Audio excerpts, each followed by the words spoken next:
Allora, stiamo dicendo, però nemmeno la Lombardia è lì col cerino in mano. Ma Cioè, guardi, anche la Lombardia, proprio in questi giorni, il suo presidente Fontana, che io stimo, e a differenza di Zaia che pare silente, ha detto a boccia un no secco. Non ha senso coinvolgere le città metropolitane nel progetto di autonomia solo per perdere tempo. Sarà la regione poi che al suo interno articola la maggiore autonomia responsabilizzando e investendo e trasferendo alla si città arrangerà poi la metropolitana. regione una volta che è maggiormente Esatto. Ma Quindi, allo stato attuale qual è la situazione? allora, lo stato attuale è che il problema era stato, io ho buona memoria, mi dispiace per chi magari vorrebbe che non l'avessi, ma a dicembre, esattamente 10 mesi fa, il governo Conte disse esattamente al 15 gennaio, diamo tempo fino al 15 gennaio ai tecnici per ripulire le questioni ancora in sospeso e definire questioni tecniche, burocratiche, e entro il 15 febbraio firmeremo l'accordo. Quindi è un problema politico. Dopo il 15 gennaio è un problema politico, detto da Conte, detto da tutti.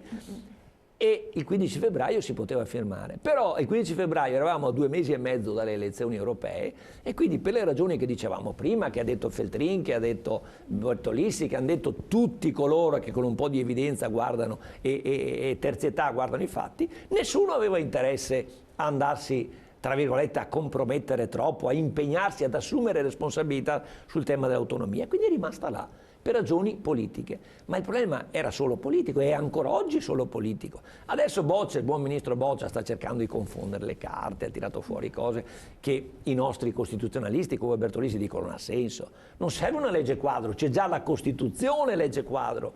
Nessuno mai l'ha detto prima che serviva una legge quadro, nemmeno la Corte Costituzionale ha detto che non si può fare il referendum e poi la trattativa con lo Stato, tra la Regione e lo Stato, se prima non c'è una legge quadro. Quindi che cosa ci inventiamo? Ci inventiamo delle scuse per tirarla innanzi. Io non sono d'accordo e tantissimi veneti non sono d'accordo. Ecco perché, ripeto, il buon Luca Zaia avrebbe dovuto, ma l'hanno capito anche al bar, ormai l'hanno capito tutti, che se avesse avuto gli attributi e la veste di leadership in grado di condurre le trattative, avrebbe dato lui i tempi al governo, o quantomeno avrebbe portato la gente in piazza, no, però, come avevo proposto anch'io, avevamo proposto ma in tanti. cioè, uno ha sempre un'arma di ricatto, lo puoi fare, cioè, puoi forzare le cose fino a un certo punto perché dopo più di tanto resti in stato, cioè che cosa puoi fare? Poi sappiamo benissimo che la gente in piazza da noi in Veneto non ci va, sì, ci va Ucchia, ma non Guardi, ci va. Non siamo spagnoli, non siamo rumeni, non siamo neanche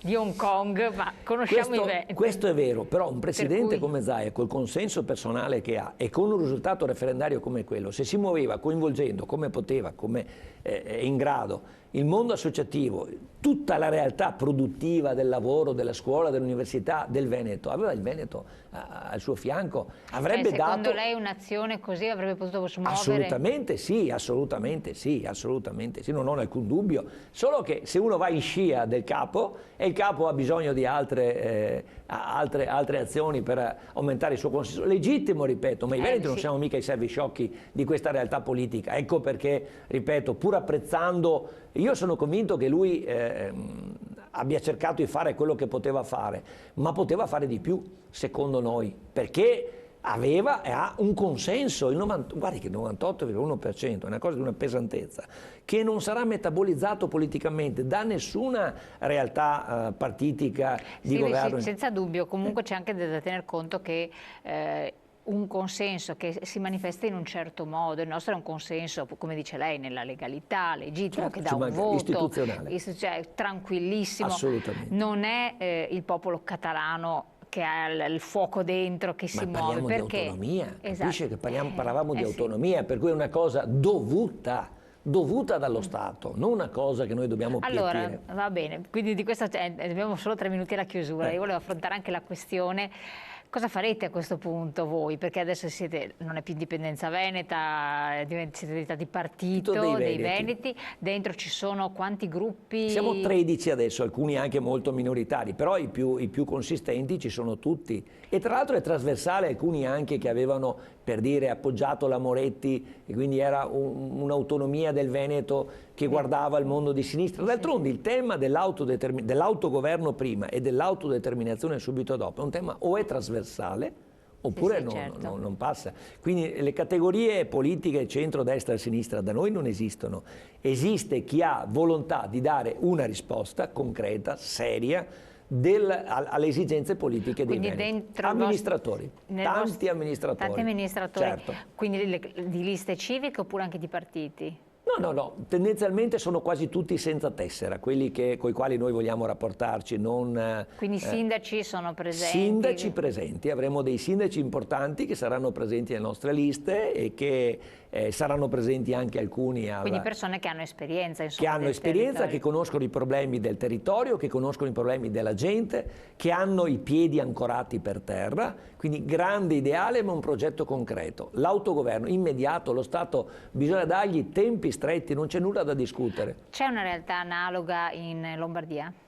In Lombardia è diverso secondo noi, perché vede anche già la partecipazione al referendum, lo stesso referendum è venuto sulla scia dell'iniziativa del Veneto, quindi pensi cosa abbiamo fatto noi all'epoca di indipendenza veneta, ora partito dei Veneti per smuovere questa realtà. Siamo stati noi che abbiamo trascinato dal di fuori delle istituzioni verso un percorso referendario sia per l'autonomia sia per l'indipendenza, e quella dell'indipendenza ce l'hanno bocciata, quella dell'autonomia deve essere acquisita subito. Benissimo, allora staremo a vedere, intanto voi vi radunate al Geox a Padova sabato pomeriggio 19 ottobre. In bocca al lupo per tutto, ci terrete aggiornati, grazie Avvocato Morosin, grazie a voi di averci seguito come sempre, appuntamento domani, buon proseguimento.